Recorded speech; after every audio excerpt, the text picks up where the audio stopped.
दुनिया के कई सारे देशों में देखने को मिलता है कि लीडर्स इलेक्शन में कैंपेनिंग के दौरान वहां पर बड़े बड़े वादे कर लेते हैं। लोगों का सपोर्ट हासिल करने के लिए ऐसे प्रॉमिसेस करते हैं जो कि इम्पॉसिबल हो, और फिर चुनाव जीतने के बाद जब वो ऑफिस संभालते हैं तो वहां पर ब्यूरोक्रेट्स उनको समझाते हैं कि इलेक्शंस की कैंपेनिंग के दौरान जो उन्होंने जनता से वादे किए उनके ऊपर चलने से देश को क्या क्या नुकसान हो सकते हैं।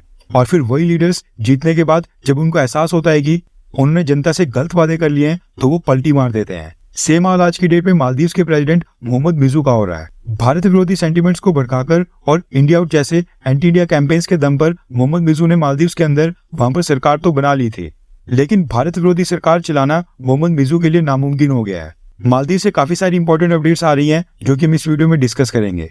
न्यूज निकल कर आ रही है कि प्रधानमंत्री मोदी और भारत के बारे में अपशब्द बोलने के ऊपर प्रेसिडेंट मोहम्मद मिजू ने अपने जिन मिनिस्टर्स को सस्पेंड किया था, अब मोहम्मद मिजू ने इन मिनिस्टर्स को सीधा टर्मिनेट करके इनसे रेजिग्नेशन ले लिया है। रिपोर्ट्स के मुताबिक ये मिनिस्टर्स इसी साल जनवरी के स्टार्टिंग में सस्पेंड किए गए थे।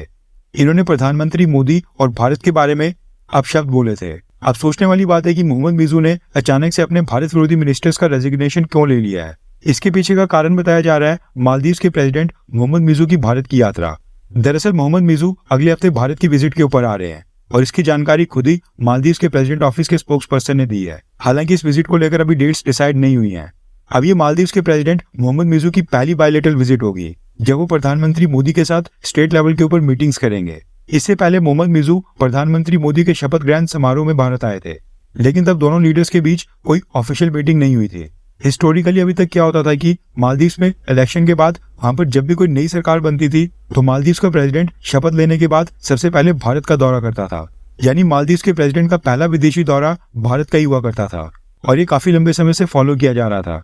लेकिन मोहम्मद मिजू ने प्रेसिडेंट पद की शपथ लेने के बाद सीधा एक मुस्लिम देश टर्की का दौरा किया, जो अगेन एक एंटी इंडिया देश है। न सिर्फ टर्की गए बल्कि वहां पर जाकर एक डिफेंस डील भी साइन की और मालदीव ने टर्की से ड्रोन्स परचेज किए। अभी तो मोहम्मद मिजू ने अपनी भारत की यात्रा से पहले भारत को एक अच्छा जेस्चर शो करने के लिए अपने मिनिस्टर से रेजिग्नेशन ले लिया, लेकिन हम सबको ये नहीं भूलना चाहिए कि ये वही मोहम्मद मिजू है जिसने इलेक्शन से पहले मालदीव्स में वहां पर इंडिया आउट कैंपेन चलाया था और प्रेसिडेंट बनने के बाद भारत की सेना को देश से निकाल दिया था।